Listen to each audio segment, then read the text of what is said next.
communities. Violence against women has become more than a national crisis. It is a crime against our common humanity.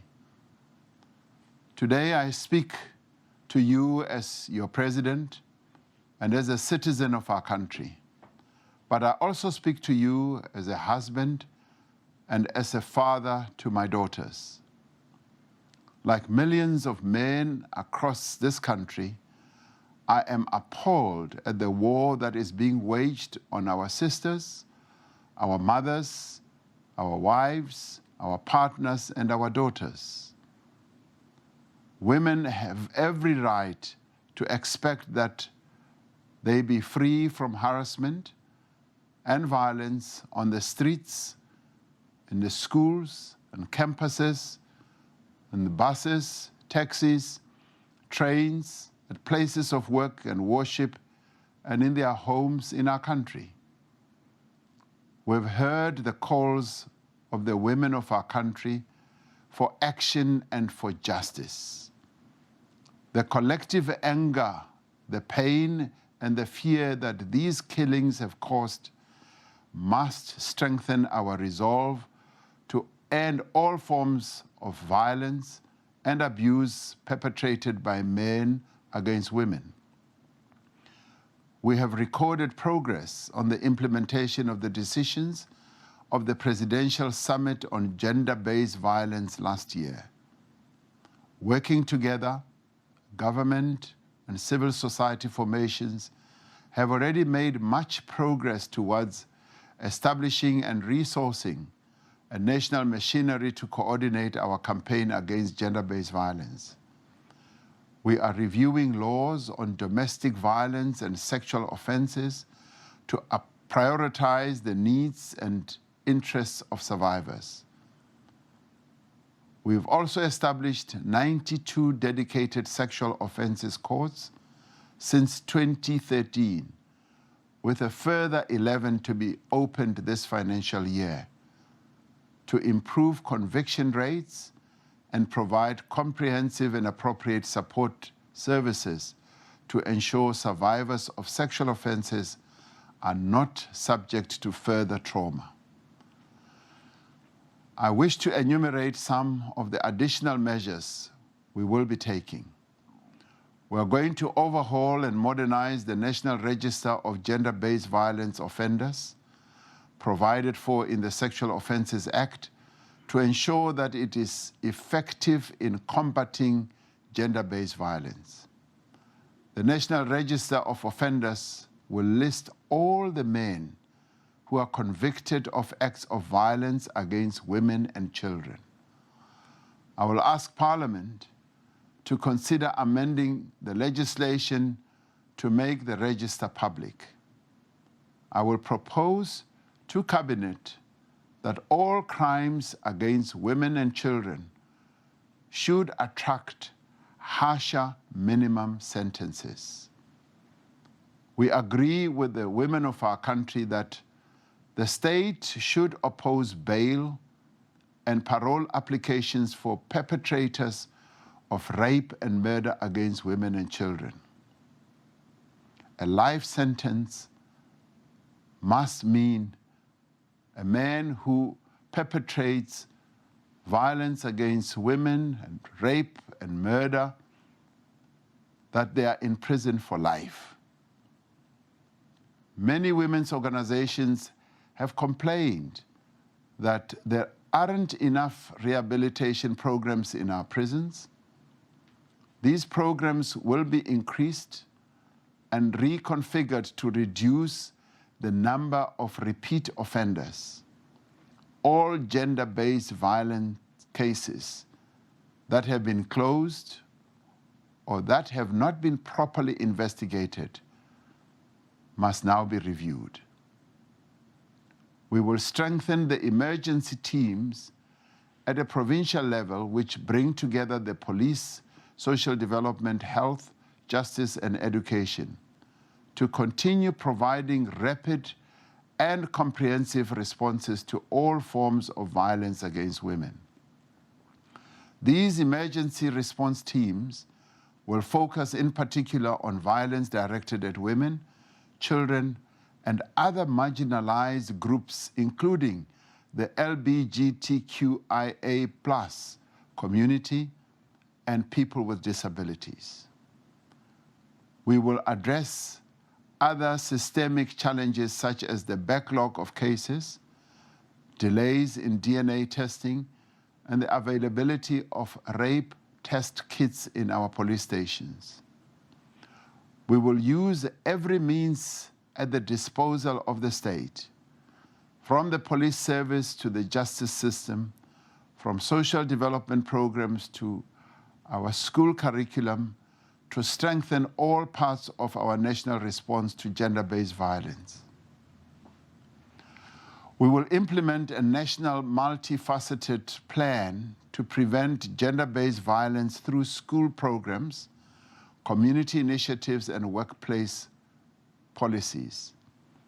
The Minister of Finance will be asked to allocate additional funding to the national machinery to coordinate our campaign against gender-based violence. The women of our country are calling for emergency measures to end this violence. I will therefore be asking Parliament to discuss and identify urgent emergency interventions that can be implemented without delay. Violence against women is not a women's problem. It is not a problem of what a woman said or did, what a woman was wearing or where she was walking. Violence against women is a man's problem.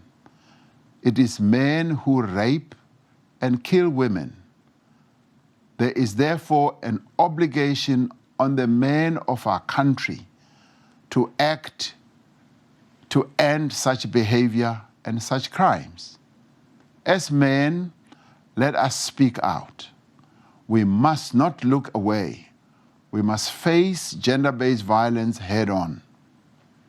Let us, as families, make sure that we raise boys to respect women, to respect themselves, to value life and human dignity. Would like to acknowledge the men and the boys who have heeded the call to respect women by participating in the Takuani Riime men's and boys campaign. We also acknowledge others who are championing change towards a South Africa that is free of violence towards women by 2030. As South African men, let us take responsibility for our actions. We must treat the women and the girls of our country with care and respect. It is only when we do that that we will be able to end violence against women and children. Let us therefore declare that enough is enough. Fellow South Africans, on another matter, over the past few days, our country has been deeply traumatized and troubled by acts of violence and criminality directed against foreign nationals and our own citizens. As I speak to you, the debris of several days of violence and looting continues to litter many of the streets of our country. People have lost their lives, and many have been injured. Families have been traumatized. Livelihoods have been destroyed. We know that at least 10 people have been killed in this violence, 2 of whom were foreign nationals. No amount of anger and frustration and grievance can justify such acts of wanton destruction and criminality. There can be no excuse for the attacks on the homes and businesses of foreign nationals, just as there can be no excuse whatsoever for xenophobia or any form of intolerance. Equally, there is no justification for the looting and destruction of businesses that are owned by South Africans. The people from other countries on our continent stood with us in our darkest hours during the struggle against apartheid.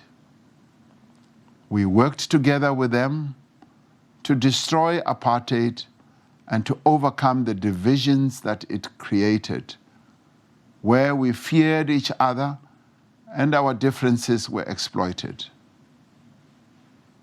Thanks to the people of Africa, we have now achieved democracy and must use this platform to live together in harmony. We value our relations with other African countries and their people and need to work to strengthen political, social, economic, and trade ties if we are to develop our own economy and the economy of our neighbors. Where communities have genuine grievances, these must be addressed through engagement and dialogue. But where people act with criminal intent, irrespective of their nationality, we will not hesitate to act to uphold the law and ensure order and stability. We commend our law enforcement and security agencies who have moved swiftly to restore stability in Johannesburg, Ekurhuleni, Tshwane, and other parts of KwaZulu-Natal. The violence has largely subsided and police have increased reinforcements and visibility in priority areas to ensure the safety of all within the borders of our country. The criminal justice system is ready to deal with perpetrators of violence, of looting, and those who are spreading lawlessness. Since Sunday, 423 people have been arrested for violence-related offenses in Gauteng, and 21 suspects have been arrested in relation to truck violence in KwaZulu-Natal. I'm calling upon each one of us to desist from fueling a climate of fear and confusion. We must act responsibly and stop disseminating fake videos, photographs, news, and messages, especially on social media, with an intention of negatively portraying our country and its people. This misinformation is also being disseminated in neighboring countries and throughout the world, causing panic and putting lives in danger. Let us not be misled. Let us not be provoked by those who want to sow mistrust and fuel conflict. This is a time for calm. It is a time for all of us who live in this beautiful country to confront our challenges directly and earnestly, not through violence, but through dialogue. We call on all religious leaders and communities to lead the country in prayer and contemplation this coming Friday, Saturday, and Sunday. In all churches, mosques, synagogues, and temples, let us humble ourselves and bring healing to our nation. As a nation, we have endured moments of uncertainty before. As a nation, we have overcome conflict and achieved peace. Now, as a nation, let us once again work together to end the violence that has engulfed our streets and damaged our economy and confidence in our country. Let us once again, as a nation, work together to end the violence against the women and the children of our country. Let us build the South Africa that we want and which all our people so richly deserve. I thank you. President Cyril Ramaphosa addressing the nation there after a week of difficulty in South Africa. Let's get some reaction.